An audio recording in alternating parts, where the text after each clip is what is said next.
Ini kita berjuang bersama untuk menuju ke situ. Sehat selalu, salam untuk keluarga.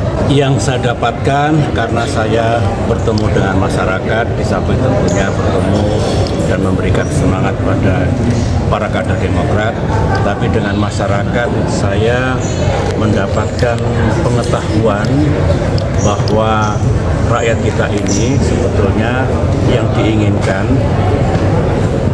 agar ke depan lapangan pekerjaan tersedia lebih banyak sehingga yang nganggur bisa bekerja.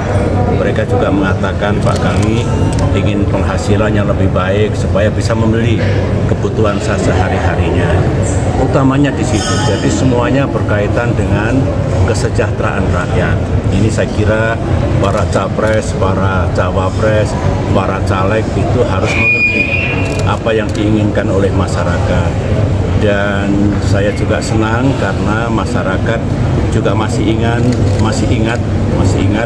ketika saya memimpin dulu, terutama program-program yang mereka sangat sukai, misalnya BPJS, PNPM, KUR, BLT, kemudian BOS, bidik misi, dan berbagai program yang berkaitan dengan pendidikan dan kesehatan.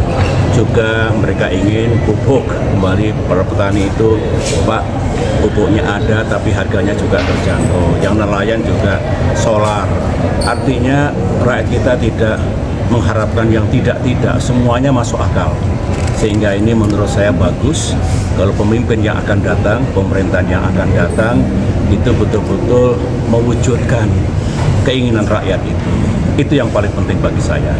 Nah, yang kedua, kalau kepada para kader Demokrat, saya minta bertemulah sebanyak mungkin dengan masyarakat dan sampaikan, karena mereka berharap kesejahteraannya meningkat lagi kalau Demokrat kembali ke pemerintahan nasional, karena 9 tahun kami di luar dan lebih banyak lagi anggota DPR RI atau DPRD dari Partai Demokrat, maka program dan kebijakan yang dulu saya jalankan kita perjuangkan untuk dihidupkan kembali.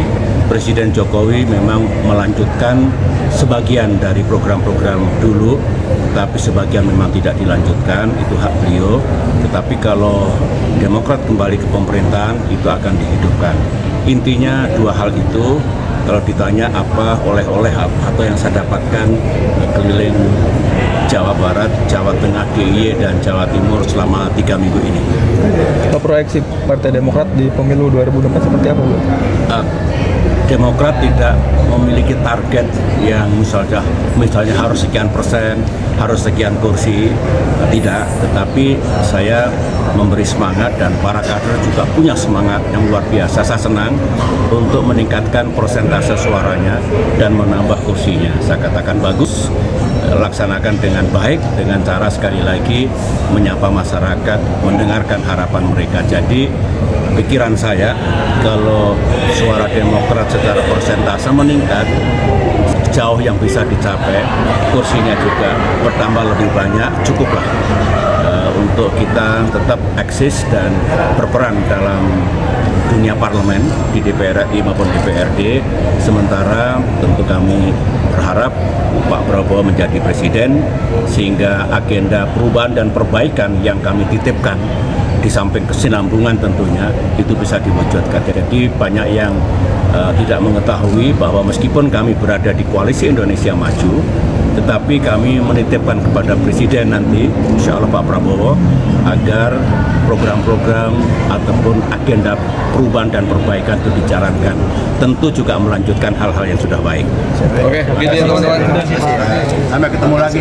Mendapatkan motivasi untuk semakin bergerak ya selama masa kampanye ini, bendera-bendera Partai Demokrat dan juga baliho-baliho mereka.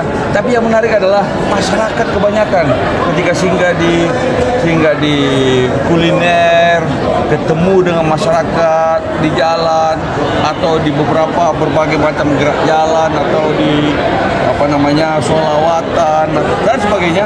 Sambutan kepada Pak SBY ini luar biasa. Mereka masih ingat dengan Pak SBY, masih ingat dengan kebijakan Pak SBY yang pro rakyat. Ya, dan karena itu ini juga suatu yang membanggakan bahwa mereka masih mengingat 10 tahun pemerintahan Pak SBY dan rata-rata mengatakan bahwa mereka ingin program-program pro rakyat yang dikembangkan, diinisiasi oleh Pak SBY selama 10 tahun itu, apa itu KUR, PKH, BLT, sekarang lalu kemudian juga atau bidik misi,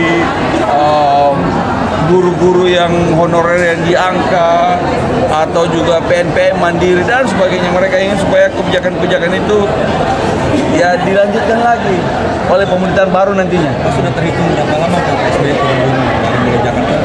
Oh, ini kan bukan pertama kali, udah beberapa kali, tapi satu trip ini hampir 3 minggu. 3 minggu. Besok kita sampai Jakarta ya pas 3 minggu.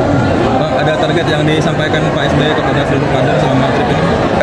Kalau Pak SBY tidak mencatatkan target, tapi menginginkan supaya suara Partai Demokrat naik, kursi Partai Demokrat juga naik, baik di DPRD Kabupaten Kota, DPRD Provinsi maupun DPR RI. Dan itu tanda-tandanya kotanya bagus dan optimis. Kalau ini optimis karena langsung datang, kita naik bus, bukan naik pesawat. Jadi karena itu bisa kita lihat, misalnya kalau ada daerah-daerah yang masih bendera masih kurang di situ, segera bisa call ketua DPC-nya, call caleg-calegnya. Itu bendera nampaknya masih kosong di situ, perlu diisi lagi. Atau yang sudah bagus kita kasih, oh ini sudah bagus, tapi ya perlu tambah lagi, pertahankan. Tadi kan sempat ke Jawa Tengah. Iya. Jadi gimana Pak? Kalau mengenai capres tampaknya bagus sekali. Kita lihat pertama baliho-baliho Pak Prabowo, Gibran itu ada di mana-mana dan tampaknya penerimaan masyarakat, terutama juga di Jawa Tengah, surprisingly di Jawa Tengah. Prabowo Gibran sangat disukai dan tampaknya didukung untuk jadi calon capres dan cawapres. Dan rasanya Prabowo Gibran bisa menang di Jawa Tengah.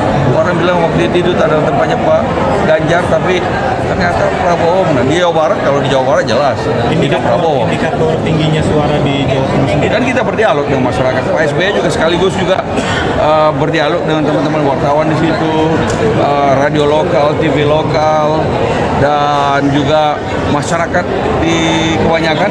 Kita tanya juga caleg-caleg kita, bagaimana di sini? Oh di sini Prabowo Pak, di sini kuat Pak. Tampaknya di Jawa Tengah Prabowo Gibran bisa menang.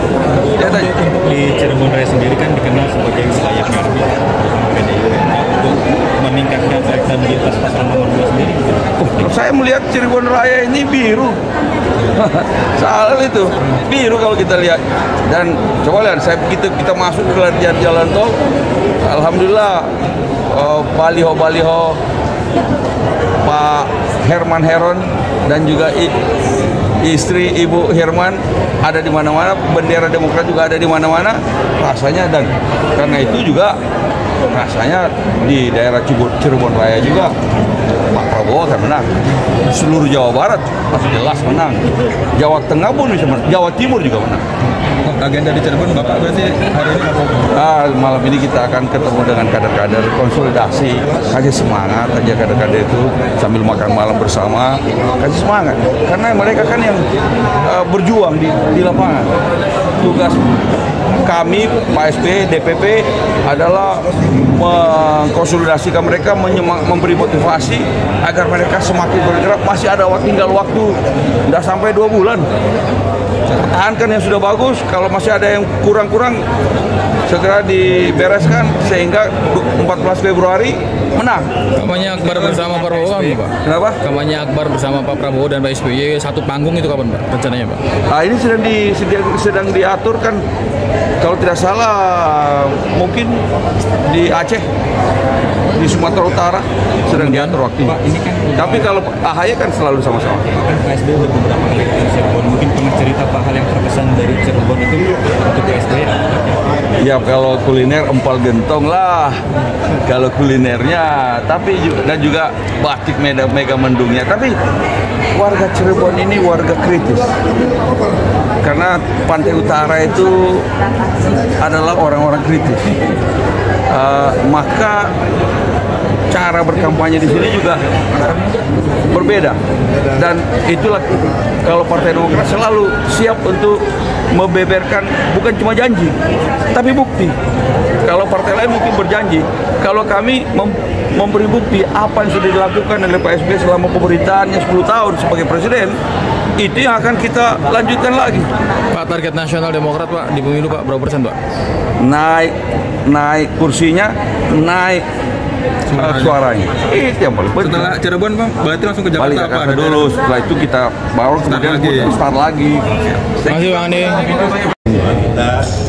Kita berjuang bersama untuk menuju ke situ. Sehat selalu, salam untuk keluarga.